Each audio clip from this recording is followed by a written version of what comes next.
So how has been your entrepreneurial journey? It's been a great ride, and thanks for having me on this show. Since we talked about the work culture, let me bring in this debate which has picked up steam since last 4-5 days. Ever since L&T CEO commented about 90 hours per week work is mandatory. Even he was asking that he regretted that he was not able to call his employees on Sundays. So how many hours do you work?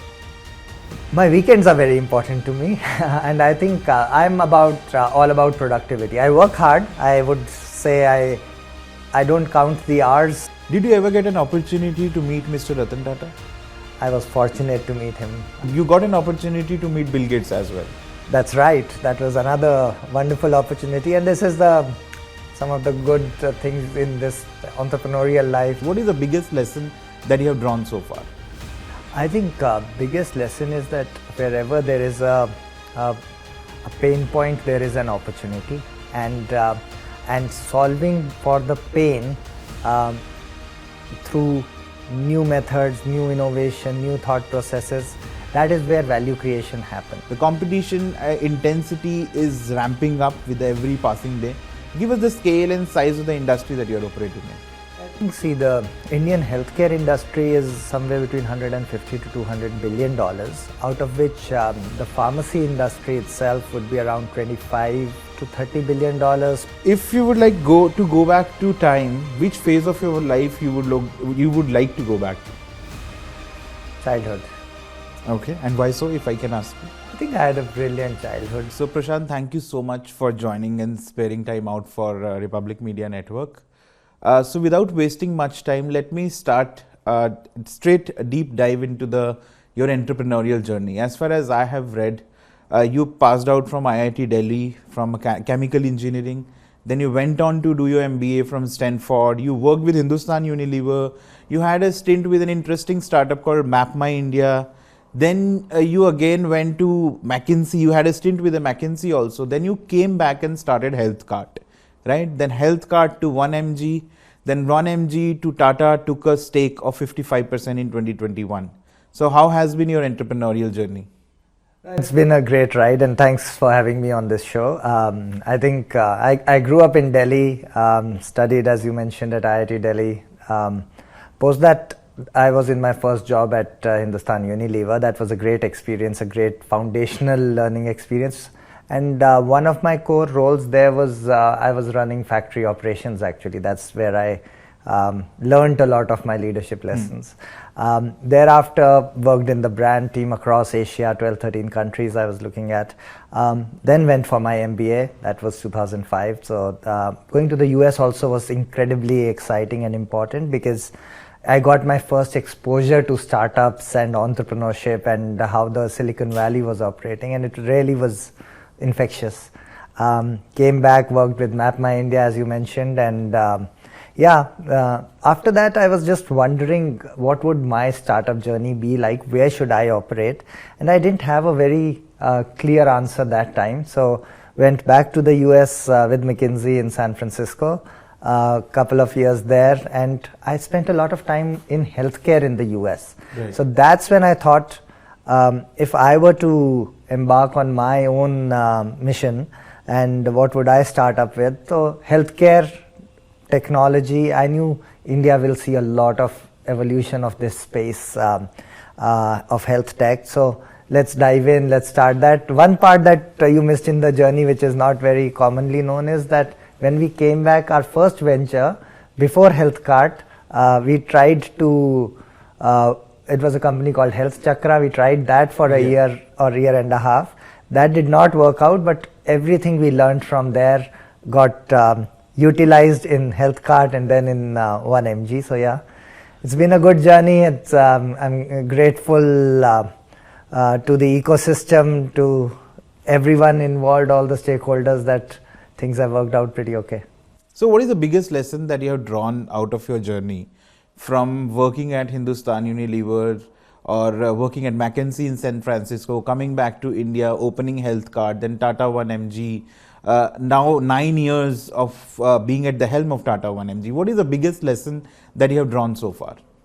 I think biggest lesson is that wherever there is a pain point, there is an opportunity, and and solving for the pain through new methods, new innovation, new thought processes.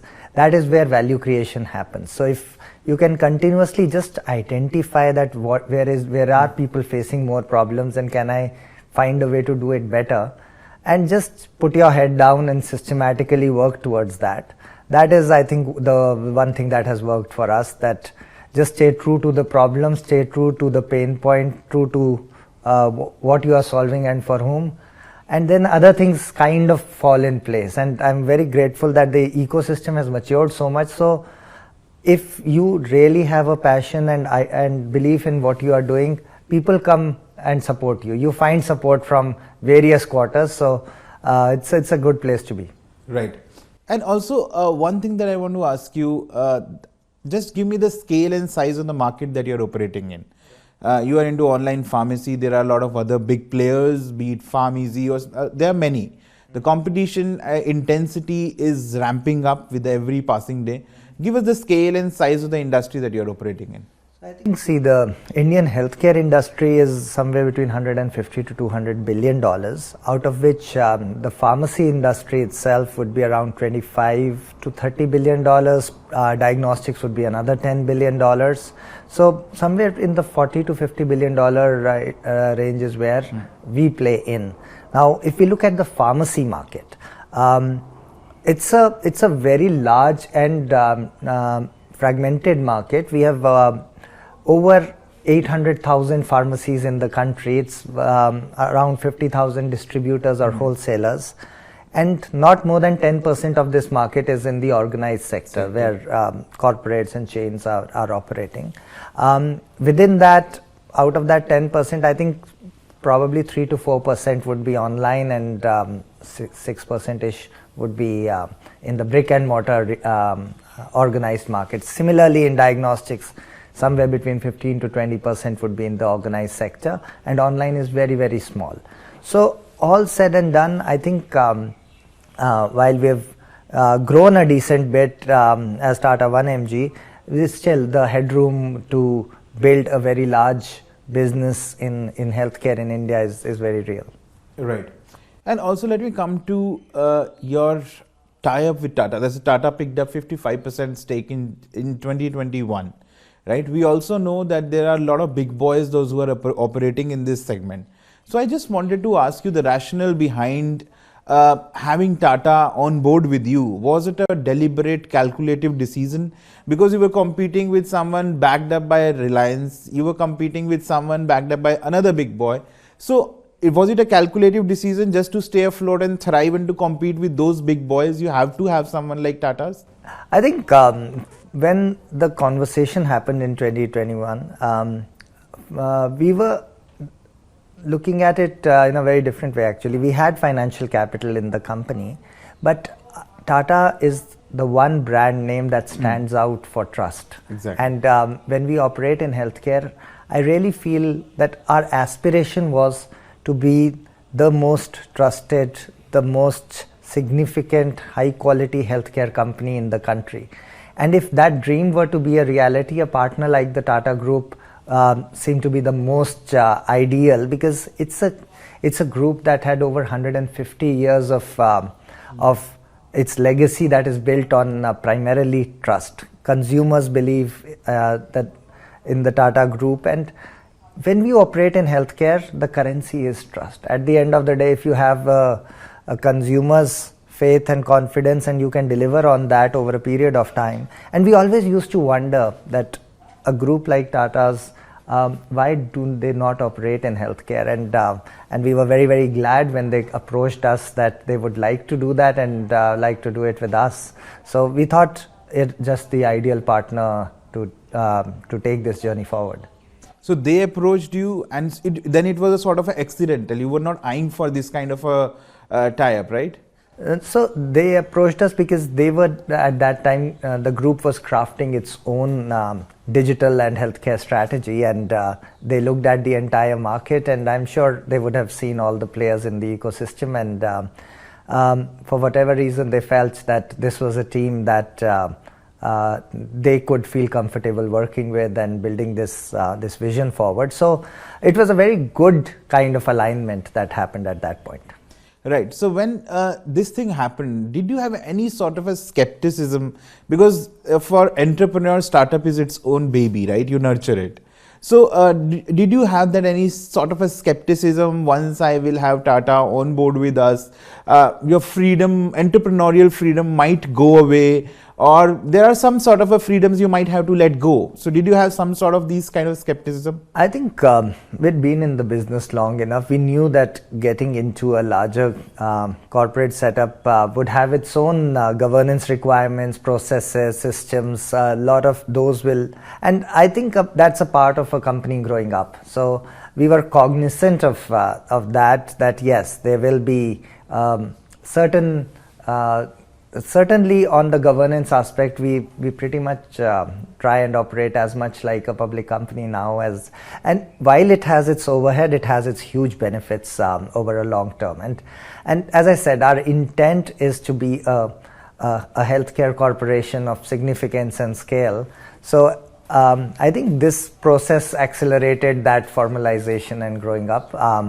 And yes, from a personal perspective, it's a learning for everyone, and I think we just tried our best to make sure that we keep the entrepreneurial spirit, we keep the pace at which we innovate, the pace at which we take our calculated risks and grow our business, and the culture of openness, innovation is always there, while we have the support of a large trusted group like the Tata group and the governance standards that we live with. So marrying the two it's actually a very strong proposition, and we are trying our best to make it the example for the ecosystem. So anything has changed after the marriage? As I said, the level of governance is very, very strong. Our board meetings, our audits, everything is now I think a lot more organized, and so those things have certainly changed. Our business planning, our annual operating plan, I think it goes with a lot more rigor than it was in a smaller setup, and a lot of action is deliberate rather than ad hoc. With small companies, they experiment, change, there's that. Here there's a lot more planning now that goes with it, which is a part of growing up. So I think that's where we are. We are at the right stage where we are ready to be a large company, and all these systems were necessary. So any work culture difference that came after? I think we try to make sure that at least at the operating level in the company, our entrepreneurial systems don't change. We still have an open office, no cabins, no corporate systems of that kind, but I think the rigor is more in the governance side. That is very clearly there. Okay. And also, since we talked about the work culture, let me bring in this debate which has picked up steam since last 4-5 days. Ever since L&T CEO commented about 90 hours per week work is mandatory. Even he was asking that he regretted that he was not able to call his employees on Sundays. So how many hours do you work? My weekends are very important to me, and I think I'm all about productivity. I work hard. I would say I don't count the hours that go into work, but work is not office for me. It's even when I'm at home, there would be many times I would be thinking about work and all of that, but at least I do feel that to be at your productive best, you need your time to recharge as well. So for me, my weekend with my kids, my family is extremely important. Having said that, in some ways one is working all the time. Hard work cannot be trivialized. It's very, very important. So I do subscribe to people who feel that yes, there's a lot of hard work that is required to deliver a lot of quality output. Having said that, it's not about the hours that you put. I think it's about the quality of hours, and everyone is wired differently. I am wired in a way that I need my weekends, I need my evenings, I need my mornings. But when I'm thinking about work, then it has no boundaries of time or anything. It could be any time of the day or night. Having said that, office is still very much, we try to make sure we are home by 7:30. Later than that, I do not see too much value being physically in office. Okay. Since you said that weekends are very crucial for you, so that means that weekends are your me time? Me time, family time, parents time, friends time. So yes, that's the expanded me time, I would say. So you ensure that you will not work on Saturdays and Sundays? It's not like that. See, when work requires that, there are obviously urgencies. There are times when you're working Saturdays, Sundays, through the nights and all of that. But on a regular model basis, like today or yesterday, I did have a bunch of calls. I did have a bunch of conversations, because at times people need something from you and they need to find time, and they were not able to find time during the week, so I make time during the weekend. All that is okay, as long as it is then on in a balanced way. I think everyone needs to find their own balance. There's no magic formula. I'm not saying what works for me will work for anyone else either. The way I operate is that yes, I like my weekends, and I like to fulfill my responsibilities to my family, to my parents, to my in-laws, to my relatives, to my friends, children, all of that. For that, I have enough time in the weekend. How do you see this debate? Do you see that it's a productive debate happening in the country? When the world is talking about flexibility, we are talking about 70 hours per week, 90 hours per week, Sundays, Saturdays. Don't look at your wife, you look at your husband. See, the debate and the exciting part of the quotes and quotable statements from people are getting more attention than the crux of it, in my personal view. I think hard work is important, and whether Mr. Narayan Murthy earlier mentioned that he would expect people to work hard, and it became the 70-hour work week debate. I think as a country, yes, it's a huge opportunity that we all see ahead of us. Now, the ones that are going to drive the nation forward, they will be excited by this opportunity, and I think they will naturally put in the hours that they need to make it happen. And at the end of the day, it's productivity. Everyone has their own style of working.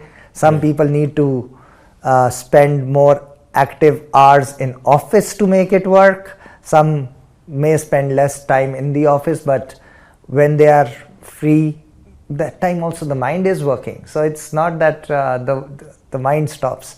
So I think it's all important to keep things in perspective and balance. And at neither end of the spectrum would make any sense for me, at least. Not working hard is not an option, but neither is burning out, trying to be present in office 70, 80, 90 hours a week. So very valid point. Yeah. So also you're a part of a Tata Digital, right? And there are a lot of other startups like Mukesh Bansal's Corfit, you have a Big Basket. So you guys interact within the same umbrella of Tata Digital. Do you exchange notes? What kind of a conversation happens? Do you talk about your each one of your startups strategies, your flaws, your mistakes? We do. I think certainly like Hari and Vipul at Big Basket. We also have Chroma and Click in the Tata Digital ecosystem. We all spend a lot of time talking about a bunch of things. Right now, Big Basket and Tata 1MG, we are discussing how to make quick commerce, faster delivery for medicines happen in collaboration with each other. We collaborate on many things. So yes, it's a great opportunity and friendship that has evolved over the last few years with the teams here, and we work on everything we can do in a synergistic manner. So that part is very helpful. Did you ever get an opportunity to meet Mr. Ratan Tata? I was fortunate to meet him twice. So that was. So what kind of a conversation happened? Was he very enthused with your startup? What kind of conversation happened? Mr. Tata was, the conversation was, I think, very private, one-to-one, so I won't go into too much detail on that. Having said that, I came back with is his curiosity and his passion for healthcare. For him, healthcare is an important noble service that was very high up in his mind. He was very, very encouraging, and he was very, very curious. The quality of questions that he asked about how we are working, how we are building our business, I think it left me very, very inspired, and deeply I felt happy at the core that at his level also he is so much involved into thinking about how startups are operating, how healthcare is changing, how people's lives can be made better. And so yes, it was. I was lucky to meet him. So since we are talking about Ratan Tata, I also saw that Bill Gates and Bill and Melinda Gates Foundation also have a stake in your company, right? They had. They've sold it since, but yes, they did invest. So you got an opportunity to meet Bill Gates as well. That's right. That was another wonderful opportunity, and this is some of the good things in this entrepreneurial life, that early on in your career you get to sometimes spend time with these inspirational figures. So Mr. Gates, during one of his India visits, we got time to spend with him, again showcase what we are doing. And it was very exciting because it's technology and healthcare. Again, for Bill Gates also, he built his life around technology, and now he's dedicated the rest of it to healthcare. So this was something that was genuinely in his curiosity zone, or at least we felt that certainly. And it was fantastic to see even at that level, Mr. Gates would be actively taking notes of our conversation, and it's almost like why is that needed? But that's the kind of person he is. That he's. So what I'm seeing in these really, I would say, the highest quality of people that the world has seen, their innate curiosity, humility, and deep interest and passion for what they're doing, it just comes out. Right. And next, let's talk about numbers. If I'm not wrong, your company has 4 verticals. There is diagnostics, there is online pharmacy, there is consultation, and there is information, right? Which one is the growth driver for you? No, so I think healthcare, when you see outpatient healthcare, it's a combination of these 4 coming together. And one of the big propositions that we are able to provide is that unlike in the offline world where a pharmacy or a diagnostic or a consultation, these are separate transactions, in the digital world we bring it all together to create the right program for the consumer. Now, amongst all these businesses, and I think there are a few other dimensions that have been added, that earlier it used to be mostly online or almost all online.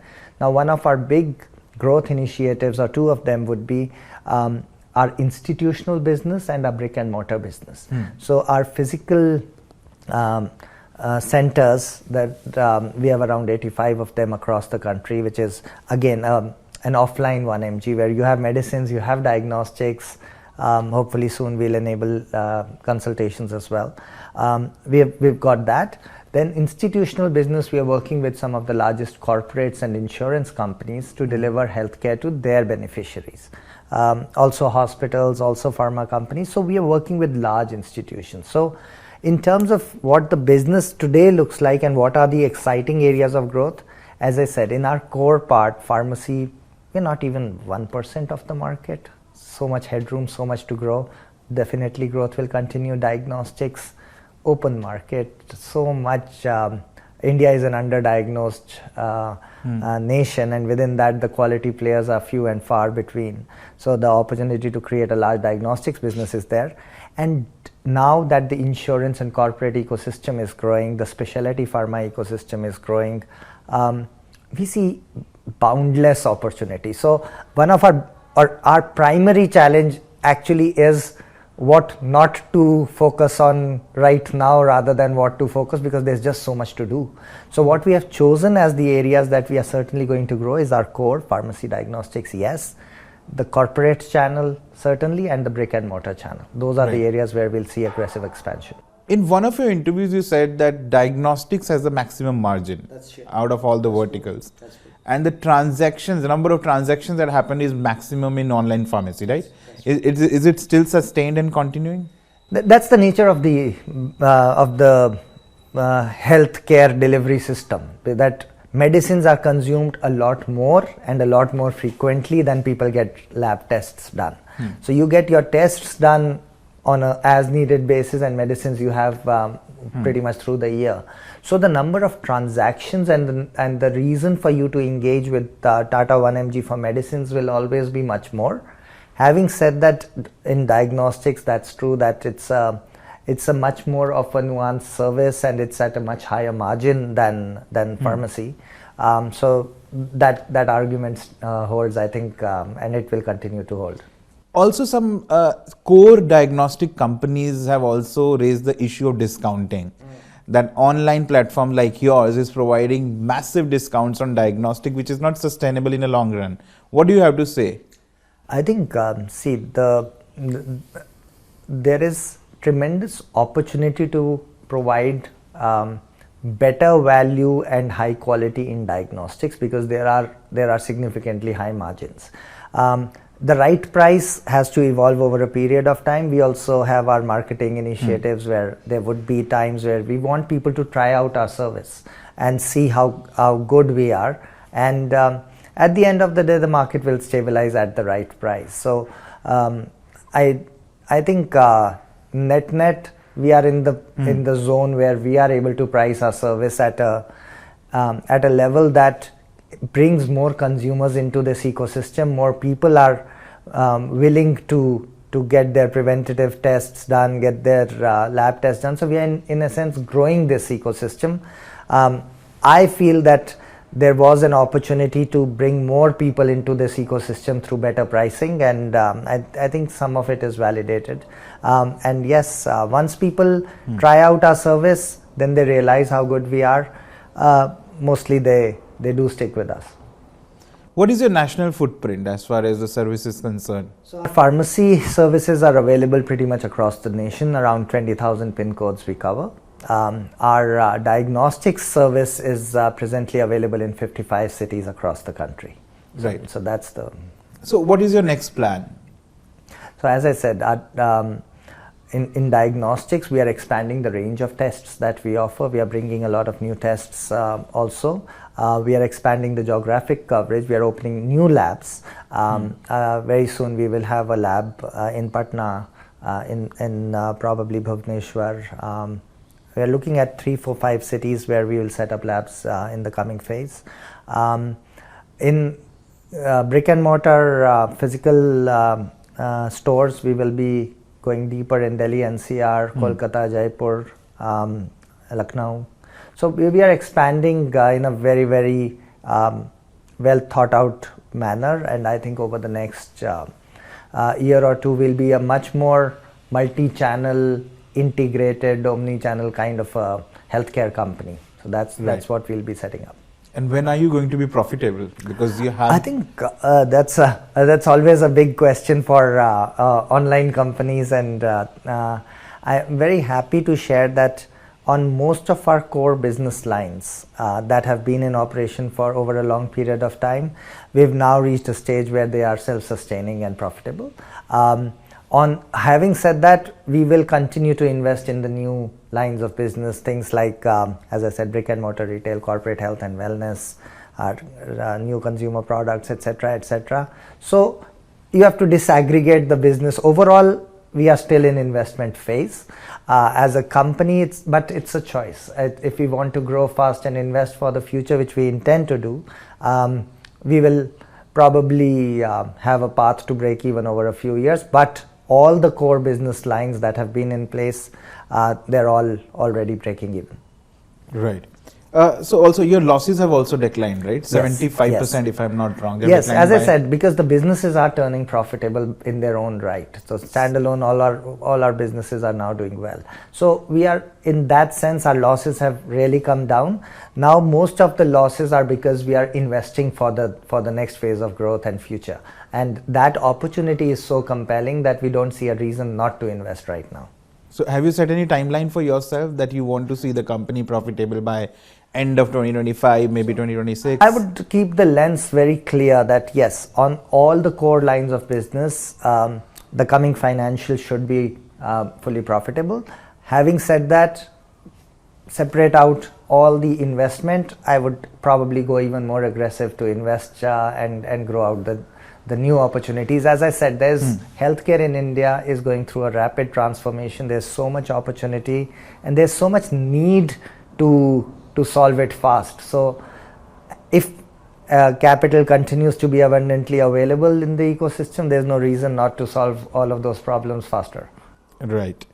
Also, I just want to understand from you, I was looking at data, online orders in 3.5 millions in pre-pandemic, we had 9 millions in lockdown and 70 millions in FY24. So is that impetus provided by the COVID-19 pandemic is still sustainable, or have you seen some sort of a suppression after the COVID is over? I think COVID was a watershed kind of a phase for digital healthcare. A lot of our value got people realized, and a big thing in our kind of ecosystem is getting people to try us out, and COVID kind of made it a necessity. Now the types of tests and the types of medicines have come back to very much pre-COVID levels, so we're not doing too many of COVID tests or COVID related tests. Having said that, the consumers who tried out the digital model and then they realized how good it is, because see, at the end of the day, as a patient, if you can get a high quality service sitting at home, why go out to a physical location where you might get more infection, you're already dealing with something, you are weak? Why do that if you are getting a good experience sitting at home? So what we have seen is that actually the industry has grown. So the nature of the tests and medicines is back to pre-pandemic, but the number of people that are engaging with the digital world is largely holding. So it's not like post-pandemic people have dropped off the digital bandwagon. Their need might have come down, like during COVID time they might need a test every few weeks, months. Now they will need their annual tests or 6 monthly tests. So market went up, stabilized, and then has been on a consistent growth path. So we are on that consistent growth path. Right. Now 2025 is also going to be a key year for quick commerce, right? Yeah. We are seeing that this space is heating up. Myntra, Flipkart, Blinkit, everyone is promising your order to be delivered in 10 minutes. And I read it, Swiggy is partnering with PharmEasy for medicine. What is your plan as far as this 10-minute delivery is concerned? I think the consumer behavior has genuinely shifted, and it's quick commerce is a part of life. We have enabled quick commerce in, so our strategy is twofold. One, we are enabling quick commerce wherever we are setting up physical stores. So just in like the neighborhood store format, where your neighborhood kirana store or neighborhood chemist delivers medicines to your home, we deliver it from these locations, from our own brick and mortar stores. So that enables us to do it in an efficient way. So that's number one. The other part, as I mentioned, was our collaboration with Big Basket, where in their stores we will be setting up small pharmacies, stores. So it's like a store in store. So we will be collaborating with them so that we can, and they have a much larger delivery fleet that we will get the benefit of working with. So we are trying to create a quick commerce model that is sustainable, that has the right economic profile, and obviously the consumer behavior. We are very cognizant of the fact that it's moved towards quick commerce, and in medicines there was always a certain need for there are certain types of medicines that you need very, very quick, right. Acute and symptomatic medicines especially. In fact, that is a big opportunity area for us, because as a online first player, e-commerce led, our business has been largely chronic medicines. Chronic, frankly, people can wait, but acute and symptomatic, those markets do open up to us when we go quick commerce, which we are very much going to be. So by when we can expect that? I think over the next, as I said, already started in Gurgaon, where we have physical stores. As our retail expands, that will happen, and over the next quarter or two, there will be a lot more action. So how many cities and targeting? So we are targeting around 8 cities in the and first which are phase. these cities? So it will be the cities of Delhi NCR, so Gurgaon, Noida, Ghaziabad, then Jaipur, Lucknow, Kolkata, Dehradun, Bangalore, and we are looking at Hyderabad, Chennai probably. So there are more than, but Delhi NCR you take as a cluster, it's around 7, 8. It's like in next 2 quarters, you're saying? In the next 2 quarters, that's right. And you have a plan to take it to tier 2, tier 3 cities by end of 2025? I think as we grow, as we move forward, our expansion plans will follow. We have to be practical about where we can deliver at what pace, and I think if we can cover these major cities over the next 2 quarters, then we start the next phase of investment and growth. Right. You are the largest player in this space, right? That's right. Your market share has significantly risen from 15% to 31% in 2023, if I'm not wrong. Again, when we talk of the e-pharmacy space, the online, we are much more than online now, but in the online space, yes, that's right. As per the market reports that we also read the same reports, so it seems we are around 30-31%. We used to be smaller. Who all are your competitors in this space? So I think our there's a lot of competition. Number one, Apollo 24/7. There's PharmEasy. There's Reliance NetMeds. There's now MedPlus is also has an online play. Flipkart and Amazon also is there in some. Flipkart Health Plus and Amazon Pharmacy is also there. So. Those are the primary large players, and then of course all the in the offline ecosystem is very well evolved, so it's a very competitive ecosystem there. Considering the market and the ecosystem, do you feel that there is headroom enough to accommodate these many large players in one market in India? I think the Indian market needs, as I said in the beginning, if there's a problem to be solved, there's an opportunity. Now, what is the problem to be solved? We have to come to that, and that will tell us about the opportunity. The quality of medicines, the supply chain quality, the cold chain quality, there are a lot of, and there's need for trusted pharmacy partners. Today, we are seeing so many examples of issues of spurious medicines, NSQ, which is not of standard quality medicines, and that's just increasing and increasing.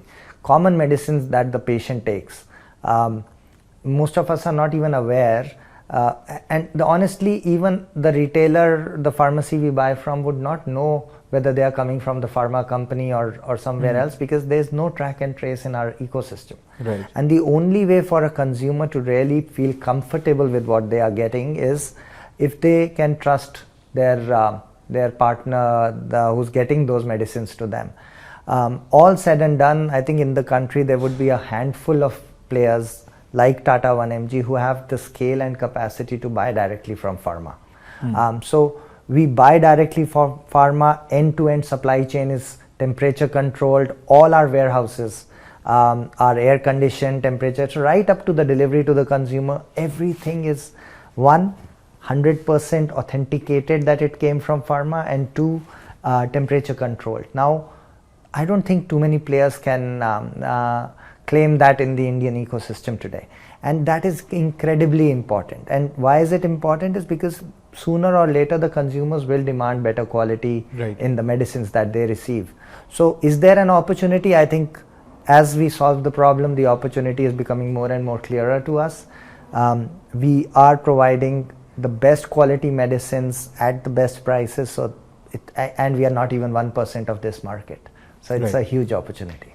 Right. Let's talk about regulation, because that is a grey area as far as this ecosystem is concerned. We had Madras High Court judgment, which was overturned by another judgment. We are looking for some sort of a concrete regulation from the side of the government. Do you sometimes feel little skeptical as to the regulation part is concerned? What will come next?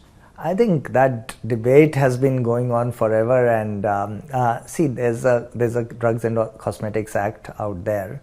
It requires that there be a pharmacist, there be a prescription, and all the requirements. And then there is the IT Act that governs how digital platforms should operate. Then there's the FDI related regulation that we have to be cognizant of. So there is ample regulation out there, and we comply with all of that. In fact, as an industry body, we have been working with the government that the need is not more regulation, but the need is to bring it together into one document so that a drug inspector at a local level is aware, because typically the problem is that some drug inspector may not understand the nuances of the IT Act or the FDI Act and all of that. So all of that in the new world, internet pharmacies, data privacy, data protection, all of that should be harmonized in the new Drugs and Cosmetics Act. I think the draft of the new act was put in public domain some time back. It's still not notified. Then there were specific drafts around e-pharmacy, taking some of the best practices from around the world. That was put in public domain again. Hasn't been notified. I think the direction is clear. We have to move forward as a country. We can't move backwards. The role this sector played, especially during times of like COVID, has become abundantly clear. The Prime Minister himself congratulated the young entrepreneurs and the ecosystem for stepping up at the time when supply chains were broken in the country. And I think we do feel that yes, with as we move forward, better regulation will keep getting, but it's a collaborative exercise. The industry has to work closer with the government. The government does listen. Hopefully with the new act we'll see all of that fully clarified. Having said that, even now we are at least in full compliance of all the provisions of all the prevailing acts, so we feel fairly comfortable. Did you ever get a chance to meet Prime Minister Narendra Modi? I was again very fortunate that in the Champions of Change movement in 2016, which was where when Startup India was also given a big push forward, a bunch of entrepreneurs were called and we did get a chance to meet the Prime Minister. Any memories out of that interaction? It's always, see, the thing is, it's so motivating for people like us that the highest office of the country is out there celebrating your work, congratulating you for the effort that is going on. And for an entrepreneur, we feed off encouragement and motivation, and I think these kind of events, these kind of activities are a huge boost. Next question, I'm skeptical whether you will answer it or not, but I will still ask you. You had your journey as an entrepreneur have thrived in two regimes, UPA regimes and the NDA regime. You had Health Chakra and Health Cart way back in 2011 when UPA was in power. Then you have Tata MG, which was opened once Prime Minister took over. Narendra Modi took over as the Prime Minister. Do you feel significant changes in both the eras as for entrepreneurs? I think it's been a constant movement forward, is how I would put it. So I think the entrepreneurship era in India took off in a reasonably big way in 2008, 2009, the time when we came back. And since then, it's only grown. And what has significantly happened post 2014 was that it came onto center stage. I think what the Modi government clearly did was acknowledge that startups are a lever for development of this nation, and put it on a clear pedestal, which gave a lot of encouragement and motivation for this entire ecosystem to just come to life. So India has always been a country of entrepreneurs and people trying to find business solutions, and I think across generations that part has remained true. But the first person to put us or our ecosystem onto the center stage and acknowledge that yes, this is not a side activity that is exciting. This is core to the growth of this country and its development. I think all credit goes to the Prime Minister, and we are very, very grateful for that. Right. And also the budget is going to be announced on 1st of February. What are your expectations for online pharmacy space or for the startup ecosystem in totality? I think expectation is one, directional encouragement continues the way it is, but very specifically in healthcare, we are seeing change happen at a very, very rapid pace. And we need the regulatory framework to be equipped to deal with the new age. Now, it's not just a very unidimensional regulator looking only at one aspect. Everything also comes with, they need to understand AI, they need to understand data, they need to understand robotics, IoT, they need to understand new financing models, new talent models, new training models, and regulated industries need quite a lot of capacity building. I hope that is one area that at least from a healthcare sector we start seeing some action on, and the country does deserve and need a new Drugs and Cosmetics Act. It requires a progressive framework for entrepreneurship in healthcare, because see, at a fundamental level, the innovator's job or role is to break the status quo and bring a better way of work. The regulator's job in some ways is to maintain the status quo. So how do they work together so that both can do their job effectively is always going to be a balance, and that is where I am hoping that we continue to see some forward movement. We see the government and the ecosystem work together to engage actively. This is, and with Invest India, Startup India, all departments of the government, engagement has been fairly good. So we always want more, and we would definitely always want more active engagement. The last question that I want to ask you, where do you see Tata 1mg 10 years down the line from here? I'd see it as India's best loved, admired, and highest quality healthcare company that all consumers would feel comfortable that this is a partner that they can trust. Right, and let's move to the most interesting part of the interview, that's the rapid fire. What is your favorite destination to chill? So my favorite travel destination in the world is Iceland. Okay. How many times you have been to Iceland? Just once I've been, and I love that place. Are you a beach person or a mountain person? Weather decides that more than that, but I would say... Currently in this weather? Beach. Beach. One movie that you would like to watch again and again? Jaane Bhi Do Yaro. Okay. Your go-to food, since you're a Punjabi, if I'm not wrong? Rajma chawal. If you would like go back to time, which phase of your life you would like to go back to? Childhood. Okay, and why so, if I can ask you? I think I had a brilliant childhood. We were resource constrained, but those memories are just. I feel I had a great time living with very little, but still being very, very happy all through. So, since you said resource constraints, I just want to throw light on that. You spent your childhood in Delhi, right? That's right. That's right. Give me a sense, like quickly, how was your childhood was? So it was a typical standard middle class upbringing. It was my father worked in Engineers India Limited, and we used to live in West Delhi. But it was the same story, I think, for most people in middle class in India, where we got our first telephone connection after waiting many years. I think what we saw during our childhood was a transition of so many different generations that happened. One, I remember to get milk in the mother dairy, there used to be a long line and milk would run out, so we had to go 1 hour before and we would put some hanky there to mark our place in the line. To get water, we would take buckets and go to different places to that water is short and all of that. Electricity would go, and at night all of us were out walking in the streets, friends chatting, playing till late in night, because so there was clearly a very resource constrained world that we grew up in.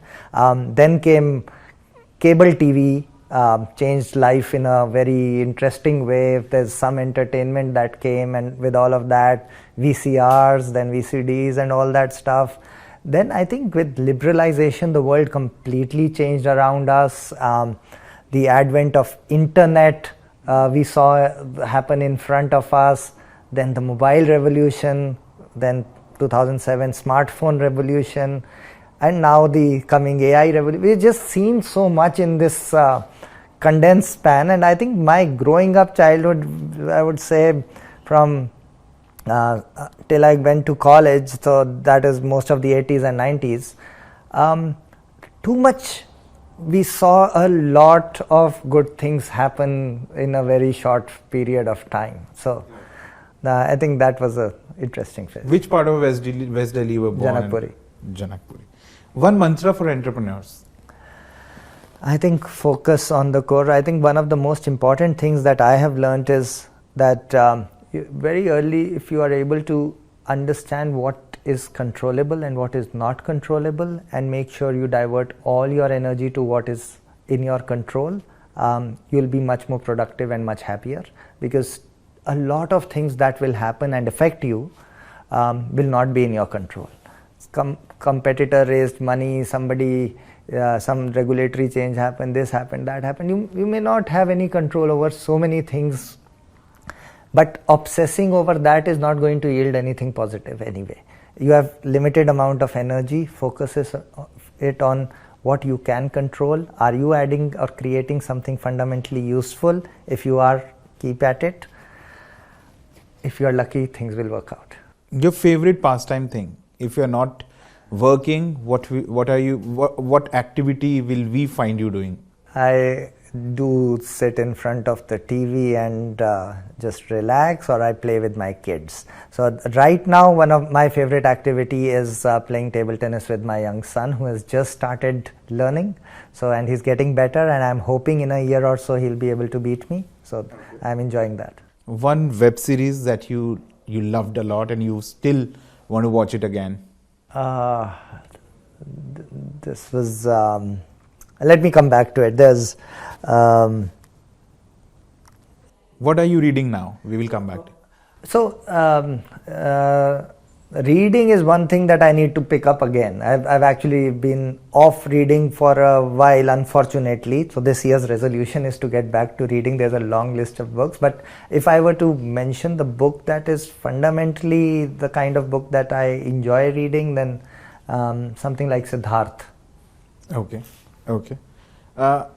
Mutual fund or a stock market? Where do you invest? Stock market. You have a fair knowledge of a stock. I don't invest too much, so it really doesn't matter mutual fund. But I whatever investment I do, I try to. It's more for keeping. I just look for good companies and good leadership, and then think of taking a small position there. I don't understand how the market works either, but I do it for experimentation and learning more than, I don't think I'm a very successful stock market investor either. So do you believe in a traditional investment avenues? I'm more traditional that way, because see, most of my capital is in the high risk startup ecosystem. So the rest of what I have is fairly conservative and traditional. Okay. And last question I want to ask you, do you believe in getting things done? What is your flexibility? Do you provide flexibility to your employees, or do you have something like 9-hour shift or 10-hour shifts? So for most of the office staff, I don't think we have any clocking in, clocking out, any shifts that way. Personal belief is productivity. I want the output. I want people to operate the way they are most comfortable, as long as they can deliver. I think, but large organizations do need systems and processes, but we still do not have any clock in and clock out in our offices, or formal time in office as one of the conditions or requirements. I empower my leadership to operate their teams the way the teams can be most productive. So with my general guidance being very clear, I do not think it's physical hours in office is necessary unless the work requires it or demands it. Some interaction is necessary. I'm not in the camp that 100% work from home is viable. I do believe office adds a lot of value, so I want people to come to office, but when they come to office, whether it is 6 hours, 7 hours, 8 hours, 10 hours, I really don't have a problem. So did you recall the name of the web series? Oh, I'll have to Google that one. This was of the US president.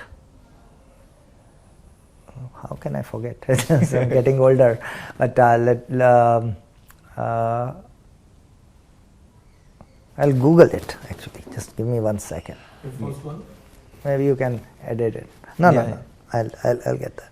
Who is your favorite actor?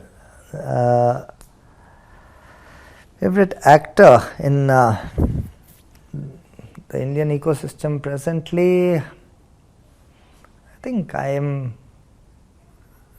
like Shahid Kapoor. Okay. And favorite actress? Alia. Alia. I'll get that later, I think. No worries. Yeah, but other series, like I liked the Game of Thrones, I liked House of Cards, but I didn't really, I wouldn't say I feel an urge to watch it again and again. Have you watched Peaky Blinders? I have not. Okay.